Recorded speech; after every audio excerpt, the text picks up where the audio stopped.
자, 91쪽 보겠습니다.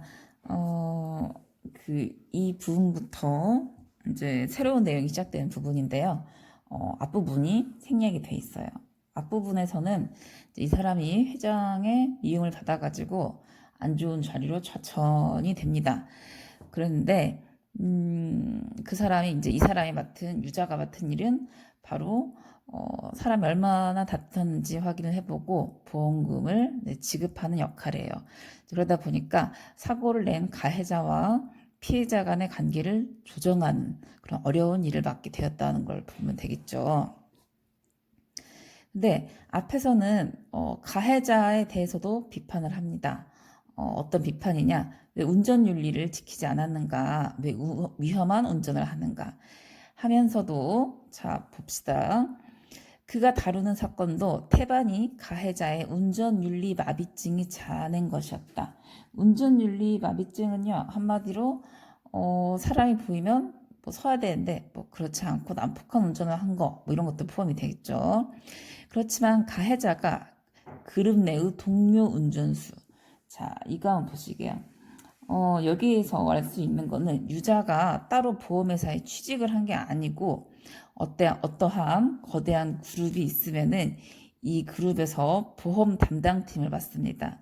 이 보험 담당팀에서 다른 팀의 운수 쪽에서 사고가 나면은 여기서 무슨 일이 있었느냐, 그리고 해서 그 돈을 지급하고 뭐 그런 역할이라 볼 수 있겠는데요.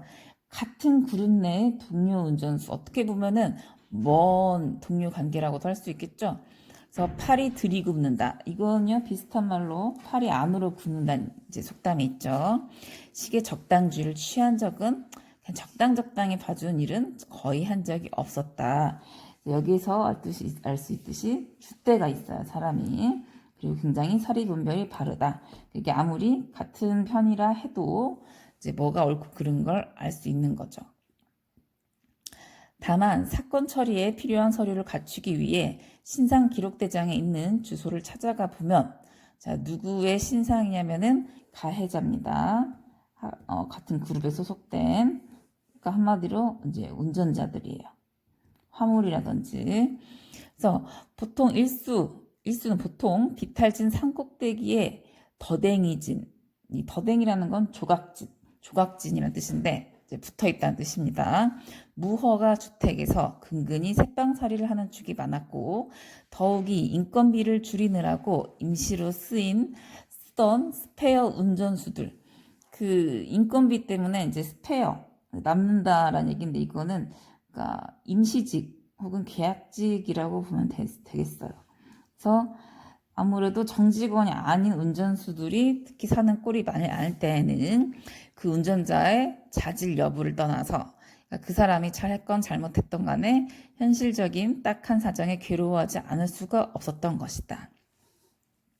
자, 스페어 운전수, 계약직 운전수는 대체로 벌이가 시덥지 않아, 좋지 않아서 결혼도 못한 채 늙고 병든 홀어머니와 단칸 새방을 살고 있거나, 아니면 부인이 집을 나가 버려서 어린 것들만 있는 경우가 적지 않았고, 들여다보면 방구석에 먹던 봉지쌀이 남은 대신 연탄이 떨어지고, 연탄이 있으면 쌀이 없거나 밀가루 부대가 비어 있어 한심해서 들여다볼 수가 없고 심란해서 돌아설 수가 없는 집이 허다했다.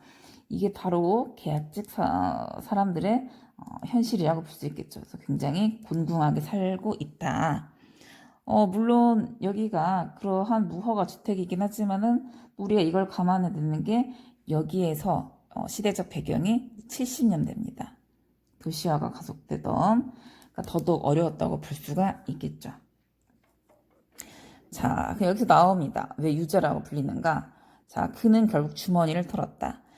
스페어 운전수의 사고에는 업무 추진비 명색도 차례가 가지 않아. 자, 업무 추진비가 어떻게 이해를 하면 좋냐면요, 기업에서 따로 주는 돈이에요. 뭐 이러이러할 때 좀 필요할 때 써라 했는데 이 돈도 모자랐다는 겁니다. 그래서 자신의 돈을 쓰게 돼요. 그래서 우리 이 부분을 통해서 기업에서 이렇게 고용하고도 그들을 돌보지 않는 매정한 현실을 비판하고 있고요. 자신이 좀 금전적으로 손해를 보더라도 남을 돕는데 망설임이 없는 유자의 모습을 우리가 보고 있습니다. 그래서 사고에는 회사에서 주는 돈도 없어가지고 자신의 용돈을 털게 되는 것이었다. 자, 여기에서 이 사람의 성향을 우리가 알 수 있습니다. 자, 식구가 단출하면 단출하다 이런 거는 많지 않으면 쌀을 한 말 팔아주고, 식구가 많은 집은 밀가루, 쌀이 비싸니까 밀가루를 팔아주고. 근데 여기서 여러분들이 헷갈릴 수 있는 게, 쌀을 팔다는 정말 내가 파는 게 아니고 사다 주다예요. 그러니까 표현하고 뜻이 반대입니다. 어머님들이 가끔 이렇게 쓰시기도 하죠. 그리고 연탄을 100장씩 들여놓아 주는 것이 그가 용돈에서 아껴 모아가지고 쓸 수 있는 한계였다. 그래서 성품이 드러나고요. 그는 쌀가게에서 쌀이나 밀가루를 배달하고 연탄가게에서 연탄 100장을 지게로 쳐 올려 비에 안 젖게 쌓아주기를 마칠 때까지 떠나지 않았다. 그리고 그 집을 나와 빠져나가다 보면 늘 무엇인가 빠뜨리고 오는 것처럼 개운치가 않았다. 자, 이 말은 개운치가 않았다는 거는 그래도 뭔가 부족했다. 이런 얘기입니다. 그는 비탈길을 다 내려와서야 그것이 무엇이라는 것을 깨닫곤 하였다. 산동네 초입에 반찬가게, 쌀과 밀가루, 연탄에 그치지 않고 굉장히 세심하죠. 반찬가게를 보고서야 아까 그 집의 부엌에 간장밖에 없었던 것이 뒤늦게 떠오른 것이었다. 그러면 다시 주머니를 뒤졌다. 그가 반찬가게에서 집어드는 것은 만날 얼간하여, 그러니까 소금에 절인 굴비 두릅이었다. 바다와 가깝게 사는 탓에 밥상에 비린 것이 없으면 먹어도 먹은 것 같지 않는 대천 사람. 자, 대천 바닷가니까요. 그런 데에서까지 드러나는 것이었다. 이 말은 이 사람 유자가 서천하고 대천 출신이라고 했는데, 자기가 그러한 탓에 바닷가에 살고 물고기를 많이 먹다 보니까 반찬 가게에서도 그런 거를 조금 사다가 주려는 세심함을 발휘하고 있죠.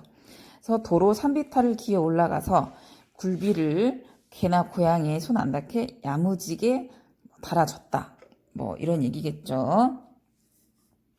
일단 여기 보면 날개가 있는데요. 서술자가 유자의 행동을 어떻게 바라보고 있는지 주목하여 읽어보자. 이런 거 선생님이 시험 문제를 낼 수 있습니다.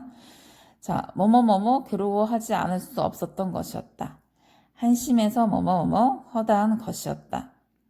자, 이 부분은 이제 그 어디 부분이냐? 괴로워하지 않을 수 없었다. 이런 거 아마 이제 이쪽에 있는 부분일 겁니다. 여기에서 서술자가 개입을 했어요. 이렇게. 그래서 이 서술자는 유자의 마음에 공감을 하고 있구나. 유자가 하는 일에 대해서 이해를 하고 있구나. 라고 보면 알 수 있겠고요. 만약에 시험 문제를 낸다고 하면은 여기 해당하는 내용을 선생님 네모칸 안에 넣고 쓰라고 할 수도 있겠고요. 자, 그 다음, 자, 이게 하나, 여기 둘, 여기 셋. 반찬거리 부분 있죠. 아까 맨 마지막 읽었던 부분. 자, 또 역시 이 부분도 여기서 알 수 있는 거는 서술자가 유자를 높이 평가하고 있다. 세심한 남자라고 해서 이 부분은 선생님이 그 객관식 혹은 변형된 주관식으로 낼 수 있는 확률이 있겠다고 할 수 있겠습니다.